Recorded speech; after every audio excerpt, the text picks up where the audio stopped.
Today we're gonna make some very highly requested caldo de res. This is one of the best beef soups you're ever gonna eat, and no Latino or Mexican household is complete without this recipe for caldo de res. I love caldo de pollo, but I love caldo de res because it's beef, and I also love soup, so this recipe combines both of them perfectly. This is such an easy dish to make with just a few core ingredients. And if you cook all of this just right, you're gonna be rewarded with an amazing eating experience. I promise you that. And those ingredients that we're gonna use today are gonna be 2 carrots, 2 zucchinis, 1 whole Mexican squash. We're gonna have 2 whole corns cut into quarters, 2 celery stalks, about 1/3 of a full-size cabbage, 2 russet potatoes, 2 Roma tomatoes, about 1/4 cup of tomato sauce. That's optional, by the way. 3 garlic cloves, 1 whole medium-sized onion, 4 beef shank steaks here, some soup bones, and we're gonna use 2 tablespoons of OG, 2 teaspoons of comino. I've made caldo de res with short ribs. I've made caldo de res with finger ribs. I've made caldo de res with oxtails. Heck, I've made it with brisket. I've made caldo de res with every beef you can probably think of. At the end of the day, folks, shank, in my opinion, is the best. So I recommend cooking with shank, and that's what we're doing today. Let's get fired up with that stove and get some caldo de res going. Whoop, whoop, whoop, whoop, whoop. First thing we're gonna do is we're gonna rinse all the meat, and then we're gonna add it to the pot. I like to start with my soup bones first.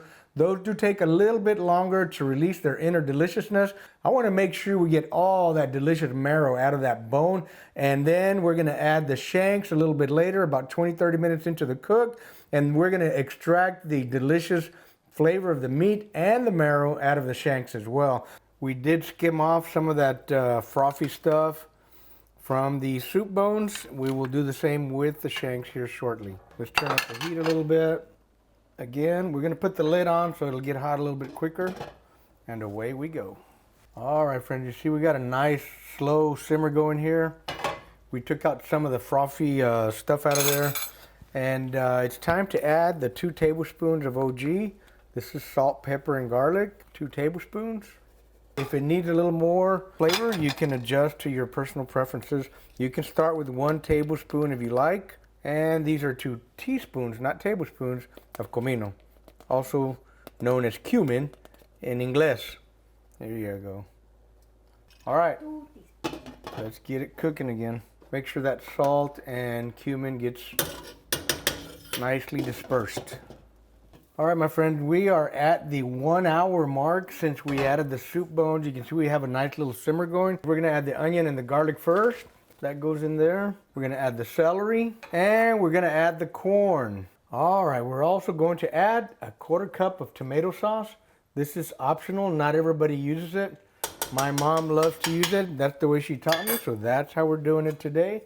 We're gonna give it another little stir. 10-15 more minutes. When it starts to boil again, I'm gonna go ahead and add the carrots, because the carrots are pretty firm. They take a little while to cook, so I'm gonna add those too. All right, friends, my wife says that you can't have caldo without some good Spanish rice. So she's whooping up a big old pan of rice, and it's time to add the carrots. Just got a nice, good simmer going there. So Terry's gonna do me the favor and throw the carrots in there. Thank you, honey. You're quite welcome, honey. All right, we're gonna give it a little stir. We'll be back in about 15-20 minutes. We're also going to add the cabbage and the tomatoes. I like to put those big chunks of cabbage in there. You can cut them smaller if you like. Tomato time. All right, crank up the heat, bring it back up, give it a little stir first. Put the lid on in a minute, and then we bring the heat back up again.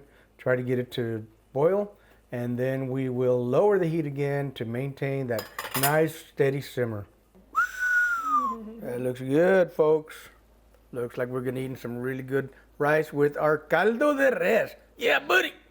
It's actually been about 2.5 hours, 2 3/4 hours, I think, more or less. And it's time to add the potatoes. One of my indicators that I look for when it's just about done is when this meat, I don't know if you could see that, when it starts to just about to fall apart like that, it's a done deal. They'll be done pretty quick. So we'll stir those in a little bit. Make sure they get in the boiling water. And it needs a little more salt for my taste. 3/4 of a tablespoon, more or less. Any more than that, it should be on a personal taste basis. Put the lid back on, get it back up to boil. We'll be back in 15 minutes. We have the Mexican squash here and zucchini. These take about 5 minutes to cook. They're just about, we love cilantro in my house, so sorry if you don't have to use it. And we're gonna give it about 10 more minutes, we're done. We're gonna be eating some good caldo de res in just a few minutes. Woohoo, ladies and gentlemen, we are done. Beautiful caldo de res. All right, we're gonna have a really nice dinner. You can see the bones come apart from the meat. It's looking good. It wants to kind of sort of fall apart. The potatoes are perfectly cooked. The veggies are cooked. All right, folks, this time I'm gonna be a little bit smarter. I got an extra plate to hold my bowl instead of my fingers, so I won't burn my fingers off. Our caldo de res is done. It was about a 3 hour and 15-minute process altogether. Normally it's done 2 to 2.5. Thank you guys so much for hanging with us. Thank you for watching our videos. I hope you enjoyed this video. I'm ready to eat some caldo de res. Terry's rice looks every bit as good as my mom's, and it tastes just as good too. It is excelente. Terry, you done good, honey. Thank you, honey. Excelente. Always got to have a little squeeze of lime in the caldo. And you guys know Arnitec's always got to have a little hot, because this also adds a great flavor, at least for me. The meat was coming off the bone. You can see that. Perfect. Ooh, that's the good stuff right inside that bone. I wonder if I can get it out.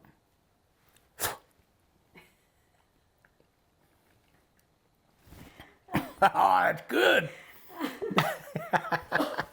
Terry's laughing back there.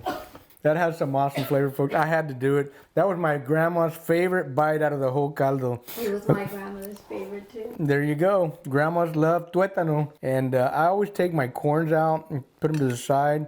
I like to let them cool off a little bit so that I can go ahead and munch on them.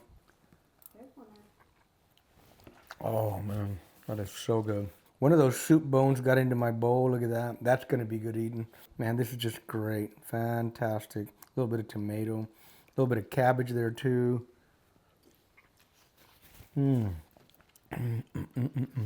some people like to add all the veggies at one time, halfway through the cook. I prefer a little more texture on my veggies, so that's why we do it in stages. Man, I love carrots as much as I like potatoes. You give me carrots any time of the day or night. I always like to put a little bit of rice into my caldo too. Add some great flavor. My sister-in-law brought these directly from Monterrey, Mexico. We did heat it up just for you tortilla police.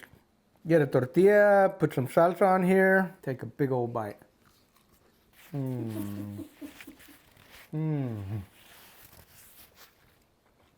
you get a little bit of rice in there along with your veggies and the soup.